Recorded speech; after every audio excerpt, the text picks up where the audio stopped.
During the summer of 2003, events in the northeastern United States involving a strange, human-like creature sparked brief local media interest before an apparent blackout was enacted. Little or no information was left intact, as most online and written accounts of the creature were mysteriously destroyed. Primarily focused in rural New York State, self-proclaimed witnesses told stories of their encounters with the creature of unknown origin. Emotions range from extremely traumatic levels of fright and discomfort to an almost childlike sense of playfulness and curiosity. While their published versions are no longer on record, the memories remain powerful. Several of the involved parties began looking for answers that year. In early 2006, the collaboration had accumulated nearly 24 documents, dating between the 12th century and present day, spanning 4 continents. In almost all cases, the stories were identical. I've been in contact with a member of this group and was able to get some excerpts from their upcoming book, The Rake. A suicide note, 1964. As I prepare to take my life, I feel it necessary to assuage any guilt or pain I have introduced through this act. It is not the fault of anyone other than him. For once I awoke and felt his presence, and once I awoke and saw his form, once again I awoke and heard his voice, and looked into his eyes. I cannot sleep without fear of what I might next awake to experience. I cannot ever wake. Goodbye. Found in the same wooden box were 2 empty envelopes addressed to William and Rose, and 1 loose personal letter with no envelope. Dearest Linny, I have prayed for you. He spoke your name. A journal entry translated from Spanish in 1880. I've experienced the greatest terror. I've experienced the greatest terror. I've experienced the greatest terror. I see his eyes when I close mine. They are hollow, black. They saw me and pierced me. His wet hand. I will not sleep. His voice. A mariner's log in 1691. It came to me in my sleep. From the foot of my bed, I felt a sensation. He took everything. We must return to England. We shall not return here again at the request of the Rake. And here, from a witness in 2006. 3 years ago, I had just returned from a trip from Niagara Falls with my family for the 4th of July. We were all very exhausted after a long day of driving, so my husband and I put the kids right to bed and called it a night. At about 4 a.m., I woke up thinking my husband had gotten up to use the restroom. I used the moment to steal back the sheets, only to wake him in the process. I apologized and told him I thought he had gotten out of bed. When he turned to face me, he gasped and pulled his feet from the end of the bed so quickly he almost knocked me out of the bed. He then grabbed me and said nothing. After adjusting to the dark for a half second, I was able to see what caused the strange reaction. At the foot of the bed, sitting and facing away from us, there was what appeared to be a naked man, or a large hairless dog of some sort.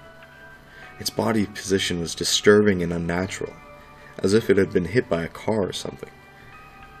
For some reason, I was not instantly frightened by it, but more concerned as to its condition. At this point, I was somewhat under the assumption that we were supposed to help him. My husband was peering over his arm and knee, tucked into the fetal position, occasionally glancing at me before returning to the creature. In a flurry of motion, the creature scrambled around the side of the bed, and then crawled quickly in a flailing sort of motion right along the bed until it was less than a foot from my husband's face. The creature was completely silent for about 30 seconds, or probably closer to 5, it just seemed like a while. Just looking at my husband, the creature then placed its hand on his knee and ran into the hallway, leading to the kids' room. I screamed and ran for the light switch, planning to stop him before he hurt my children. When I got to the hallway, the light from the bedroom was enough to see it crouching and hunched over about 20 feet away. He turned around and looked directly at me, covered in blood. I flipped the switch on the wall and saw my daughter Clara. The creature ran down the stairs, while my husband and I rushed to help our daughter. She was very badly injured, and only spoke once more in her short life. She said, "He is the Rake." My husband drove his car into a lake that night, while rushing our daughter to the hospital. He did not survive. Being a small town, news got around pretty quickly. The police were helpful at first, and the local newspaper took a lot of interest as well. However, the story was never published, and the local television news never followed up either. For several months, my son Justin and I stayed in a hotel near my parents' house. After we decided to return home, I began looking for answers myself. I eventually located a man in the next town over who had a similar story. We got in contact and began talking about our experiences. He knew of 2 other people in New York who had seen the creature we now referred to as the Rake. It took the 4 of us about 2 solid years of hunting on the internet and writing letters to come up with a small collection of what we believed to be accounts of the Rake.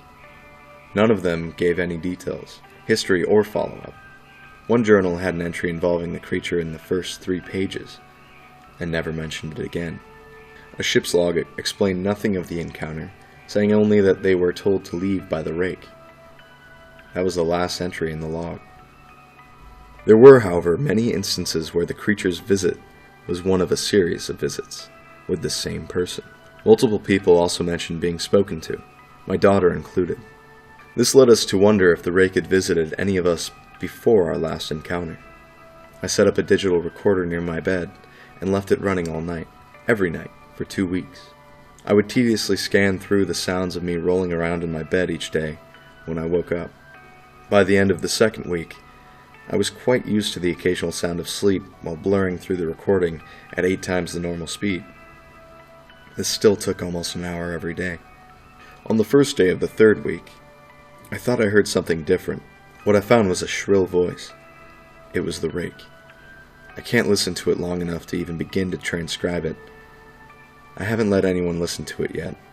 All I know is that I've heard it before. And I now believe that it spoke when it was sitting in front of my husband. I don't remember hearing anything at the time, but for some reason, the voice on the recorder immediately brings me back to that moment. The thoughts that must have gone through my daughter's head make me very upset. I have not seen the Rake since he ruined my life, but I know that he has been in my room while I slept. I know in fear that one night I'll wake up to see him staring at me.